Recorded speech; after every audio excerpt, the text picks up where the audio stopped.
साथियों नमस्कार, हमारे चैनल में आपका स्वागत है। मैं हूं रामचंद्र मौर्य। क्या लोकतंत्र बचेगा? क्या संविधान बचेगा? क्या इस देश की वोटरों की वोट देने का अधिकार बचेगा?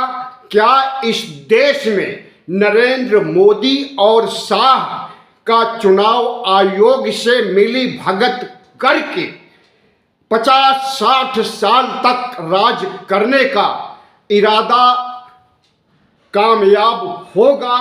याद कीजिए, गृह मंत्री अमित शाह ने कहा था कि प्रधानमंत्री नरेंद्र मोदी 50-60 साल तक राज करेंगे।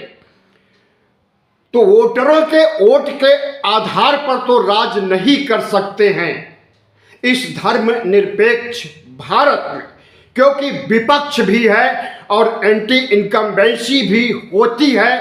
सरकारों की हार होती है हर 5वें साल या हर 10वें साल या हर 15वें साल, तो जरूर सरकार गिर जाती है, उसे इस देश की जनता हरा देती है। लेकिन अगर चुनाव आयोग प्रधानमंत्री और गृह मंत्री की मुट्ठी में हो और चुनाव आयोग प्रधानमंत्री गृह मंत्री के इशारे पर काम करके वोट चोरी का काम कर रहा हो, तो वह वाकई 50-60 साल तक नरेंद्र मोदी प्रधानमंत्री बने रहेंगे। जेपी नड्डा ने भी कहा था 30-40 साल तक प्रधानमंत्री नरेंद्र मोदी जाने वाले नहीं हैं, हिलने डुलने वाले नहीं हैं। तो उनका कहा हुआ सच आज उजागर हो गया और विपक्ष के नेता राहुल गांधी ने जिस तरह से चुनाव आयोग की धांधली, मोदी और ज्ञानेश कुमार की जुगलबंदी से वोट चोरी होने का सिलसिला का खुलासा कर दिया और साथ ही जेन जी का नाम लेकर देशवासियों को संबोधित करते हुए कहा कि यह सिर्फ हमारी अकेले की जिम्मेदारी नहीं है, बल्कि सामूहिक जिम्मेदारी है जेन जी की, युवाओं की, बुजुर्गों की, महिलाओं की, हर किसी की जिम्मेदारी है कि वह लोकतंत्र और संविधान की रक्षा करे। राहुल गांधी ने जो अभियान चलाया है प्रधानमंत्री नरेंद्र मोदी और चुनाव आयोग की साठगांठ को उजागर करने के लिए, और चुनाव आयोग जिस तरह से मोदी शाह के इशारे पर वोटर को बढ़ाकर और वोटर को घटा करके हरियाणा, महाराष्ट्र, दिल्ली का चुनाव जीता है, उसमें हरियाणा का खुलासा तो आज राहुल गांधी ने कर दिया और महाराष्ट्र का खुलासा तो बहुत पहले ही कर दिया था कि लगभग 1 करोड़ वोटर बढ़ाए गए महाराष्ट्र में लोकसभा चुनाव होने के बाद और विधानसभा चुनाव होने तक। तो आज राहुल गांधी ने जो हाइड्रोजन बम फोड़ा है, इसकी देश भर में प्रतिक्रिया हो रही है, खास करके बिहार में, जहां कल वोटिंग है। कल 6 नवंबर है और कल और 11 नवंबर को बिहार में वोटिंग होगी और 14 नवंबर को परिणाम आएंगे। तो वोटिंग के दिन से सिर्फ 1 दिन पहले यानी 5 नवंबर को राहुल गांधी ने सही समय समझा ताकि बिहार के लोगों को पता चले कि किस तरह से चुनाव आयोग उनके साथ धोखा करता है, किस तरह से हरियाणा में 22 लाख वोटर बढ़ा दिए जाते हैं और एक पते पर कई वोटर दर्ज कर लिए जाते हैं। सिर्फ भारत के लोगों से ही नहीं, बल्कि विदेशों से लड़कियों को बुला करके उनसे भी फर्जीवाड़ा कराया जाता है। ब्राजील की एक लड़की पकड़ में आई है जो कि मॉडल है, मॉडलिंग करके पैसा कमाती है। 22 जगहों पर उसका नाम वोटर लिस्ट में पाया गया, कहीं सीमा के नाम पर, कहीं सरस्वती के नाम पर, तो कहीं अन्य नामों के आधार पर 22 बूथों पर उसके नाम दर्ज पाए गए, जिसका खुलासा राहुल गांधी ने किया। प्रधानमंत्री नरेंद्र मोदी को जैसे ही हाइड्रोजन बम की भनक मिले, गृह मंत्री ने देश को की सेना को, देश के पुलिस बल को अलर्ट कर दिया। उनका यह मानना था कि कहीं ऐसा न हो कि आज से ही जेन जी यानी युवा वोटर, 18 से 30 साल के वोटर कहीं इस हाइड्रोजन बम के बाद तुरंत धमाका न शुरू कर दे और प्रधानमंत्री नरेंद्र मोदी को कुर्सी से उतारने के लिए दिल्ली की तरफ रुख कर दें। इसलिए पूरे देश में रेड अलर्ट कर दिया गया, पुलिस बल को सक्रिय कर दिया गया और प्रधानमंत्री नरेंद्र मोदी और अमित शाह अंदर से इतना हिल गए कि उन्हें अपनी सत्ता जाते हुए नजर आने लगी। नेपाल की तर्ज पर, बांग्लादेश की तर्ज पर और श्रीलंका की तर्ज पर। राहुल गांधी ने आज जिस हाइड्रोजन बम को फोड़ा है, उसके बारे में राहुल गांधी ने जो प्रमाण दिए हैं, उन प्रमाणों से चुनाव आयोग या भारतीय जनता पार्टी इनकार नहीं कर सकती। जिन बातों के लिए प्रमाण नहीं था और मुद्दे थे, उन्हें राहुल गांधी ने नहीं छुआ और जिनके खिलाफ पक्का सबूत थे, जिसे कि चुनाव आयोग भी झुठला नहीं सकता था, सिर्फ उन्हीं का खुलासा किया गया। बिहार के मुंगेर से एक विकलांग और उसके साथ 4-5 अन्य लोग जिनका नाम वोटर लिस्ट से काट दिया गया है, उन्हें बुलाया गया था। उन्हें भी प्रेस कॉन्फ्रेंस के दौरान मंच पर बुलाया गया और विकलांग आदमी के अलावा उसके साथ आया उसका परिजन ने बताया कि उसके गांव में कुल 157 वोट काटे गए हैं और जो नए नाम जोड़ने चाहिए थे, उन नए नामों को न जोड़ करके फर्जी नाम जोड़ दिया गया है। तो इस तरह से राहुल गांधी ने न सिर्फ हरियाणा में हुए चुनाव की धांधली को पेश किया, बल्कि कल बिहार में जहां वोटिंग होने वाली है, वहां पर भी कितने बड़े पैमाने पर लोगों के नाम काटे गए हैं और फर्जी नाम जोड़े गए हैं, उसका भी खुलासा राहुल गांधी ने किया। कुछ समय पहले राहुल ने बंगलौर की महादेवन सीट, सिर्फ एक विधानसभा सीट का खुलासा किया था, जिसे एटम बम कहा गया था और उसके तुरंत बाद ही घोषणा की गई थी कि ये तो एटम बम है, हम हाइड्रोजन बम भी लेकर के आने वाले हैं। क्या इस आज के हाइड्रोजन बम से मोदी सरकार के परखचे उड़ जाएंगे, चुनाव आयोग के परखचे उड़ जाएंगे? हमें एक बात याद आ रही है कि चुनाव आयोग को बचाने के लिए और चुनाव आयोग से धांधली कराने के लिए, उसे सेफ जोन में रखने के लिए नरेंद्र मोदी ने बहुत पहले ही इंतजामात कर लिया है। 2023 में संसद द्वारा कानून बनाया जाता है कि चुनाव आयोग के प्रमुख यानी तीनों चुनाव आयुक्तों के खिलाफ कोई भी मुकदमा दर्ज नहीं किया जा सकता है। इसके लिए बाकायदा कानून बनाया गया और फिर चुनाव आयोग के साथ ऐसी सेटिंग की गई जिससे हरियाणा, महाराष्ट्र और दिल्ली चुनाव जीत लिए। लेकिन नंबर जब आया बिहार चुनाव का तो उसके पहले हाइड्रोजन बम राहुल गांधी ने यह कहते हुए फोड़ दिया कि चुनाव आयोग का फर्जीवाड़ा क्या देश बर्दाश्त करेगा, क्या लोकतंत्र बचेगा, क्या संविधान बचेगा। चुनाव आयोग को सेफ रखने के लिए, सुरक्षित जोन में रखने के लिए इसीलिए कानून बनाया गया था कि ताकि उनसे फर्जीवाड़ा कराया जाए और उन्हें कोई सजा न मिल सके।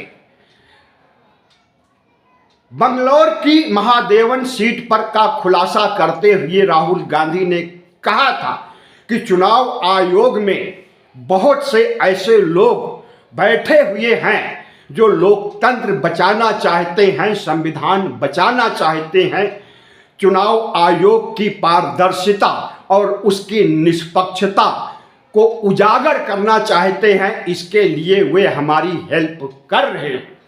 वे खुद ही निकल करके सामने आए और हमसे आकर के मिले और लोकतंत्र, संविधान बचाने का प्रस्ताव रखे, जिसे हमने मान लिया। तो क्या माना जाए कि राहुल गांधी ने जो आंकड़े आज दिखाए, जो तथ्य और सबूत आज दिखाए, उसमें चुनाव आयोग के उन कर्मचारियों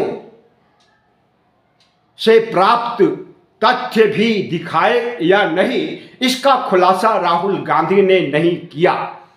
लेकिन जिन स्रोतों से उन्होंने खुलासा किया उसके बारे में जरूर बताया है कि किस तरह से लाखों वोट बढ़ाए गए और लाखों वोट घटाए गए और किस तरह से चुनाव आयोग ने भारतीय जनता पार्टी को जिताने के लिए कोशिशें किया और उन कोशिशों में कामयाबी भी उसे मिले।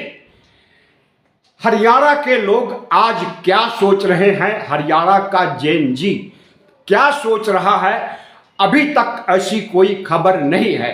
लेकिन हरियाणा के जाट और गुर्जर को जिस दिन भनक लग जाएगी कि चोरी के आधार पर वर्तमान सरकार बनी है, तो सरकार के लिए, हरियाणा सरकार के लिए और केंद्र सरकार के लिए मुसीबत खड़ी कर सकते हैं। और हमें लगता है कि हरियाणा के जाट और गुर्जरों तक जंगल के आग की तरह आज का राहुल गांधी का प्रेस कॉन्फ्रेंस और हाइड्रोजन बम फोड़ने की घटना की जानकारी मिल गई होगी।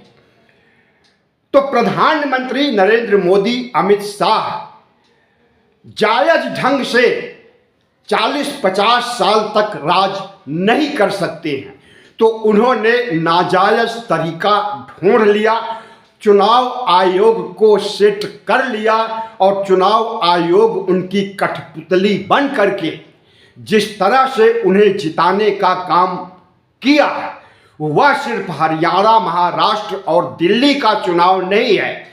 कल होने वाले बिहार के चुनाव में, कल और 11 सितंबर को होने वाले बिहार चुनाव में भी उसका नज़ारा देखने को मिलेगा।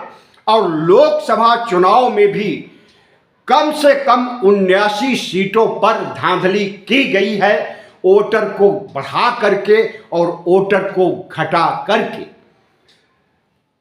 एडीआर नामक संस्था ने लोकसभा चुनाव संपन्न होने के तुरंत बाद ही घोषणा कर दिया था कि 79 सीटों पर फर्जीवाड़ा हुआ है, लेकिन उसने सबूत नहीं पेश किया था, इसलिए देश ने उसके ऊपर विश्वास नहीं किया। आज राहुल गांधी ने सुप्रीम कोर्ट को घेरते हुए भी जो बातें कही है, क्या सुप्रीम कोर्ट को संविधान की रक्षा करने, संविधान की समीक्षा करने का अधिकार नहीं है?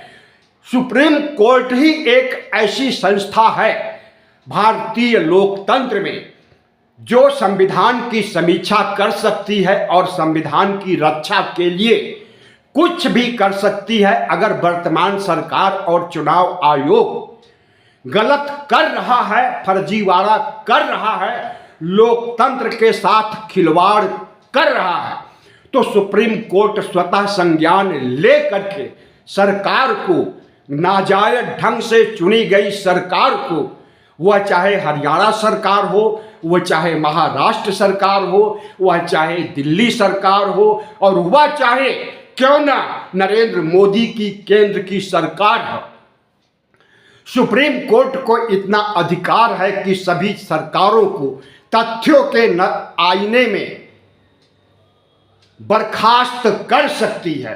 तो क्या आज के हाइड्रोजन बम के बाद सुप्रीम कोर्ट ऐसा कुछ करेगा?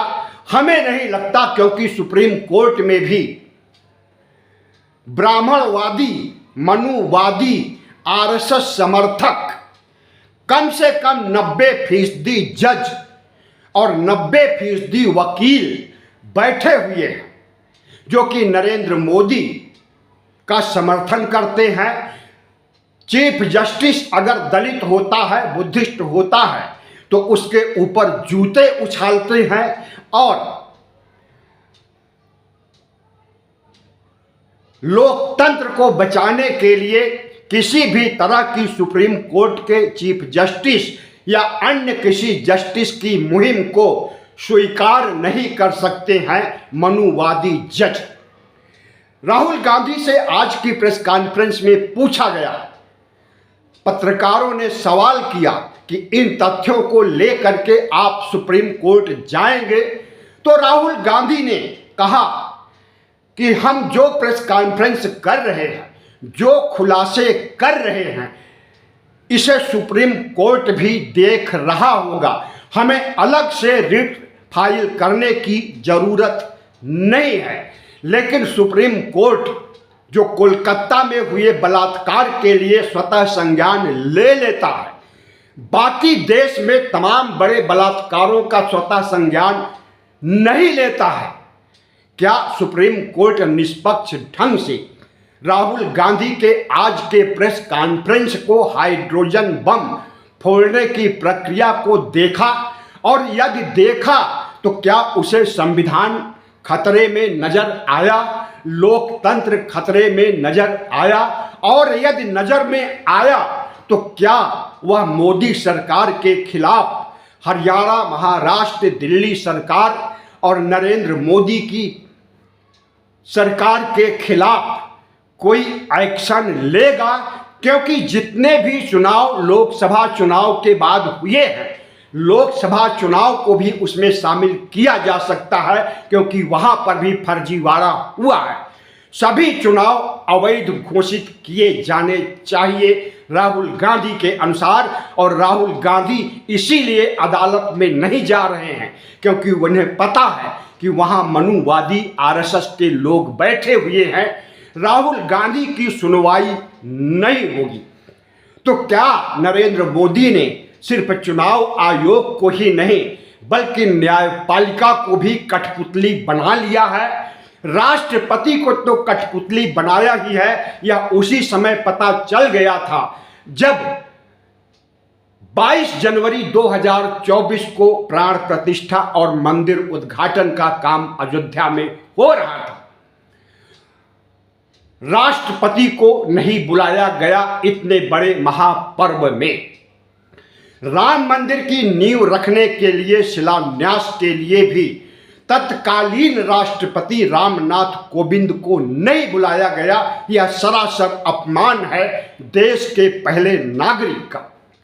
लेकिन अब अगर सुप्रीम कोर्ट कार्रवाई नहीं करता है, स्वतः संज्ञान लेकर हरियाणा सरकार को नहीं बर्खास्त करता है, महाराष्ट्र सरकार को नहीं बर्खास्त करता है, तो यही माना जाएगा कि सुप्रीम कोर्ट पक्षपात कर रहा है, मनुवादी सरकार का बचाव कर रहा है, या मनुवादी सरकार का साथ दे रहा है, या चुनाव आयोग के फर्जीवाड़े का साथ दे रहा है। तो साथियों, राहुल गांधी ने जो संबोधित किया है इस देश के युवाओं को, बुजुर्गों को, महिलाओं को, बच्चों को, देशवासियों को, 98 करोड़ मतदाताओं को कि संविधान लोकतंत्र बचाने के लिए गंभीर हो जाना चाहिए, इस पर पूरे देश को संज्ञान लेना चाहिए और सोचना चाहिए कि हमारा संविधान और लोकतंत्र कैसे बचेगा। वीडियो अच्छा लगा हो तो चैनल को सब्सक्राइब कीजिएगा, लाइक कीजिएगा और शेयर कीजिएगा।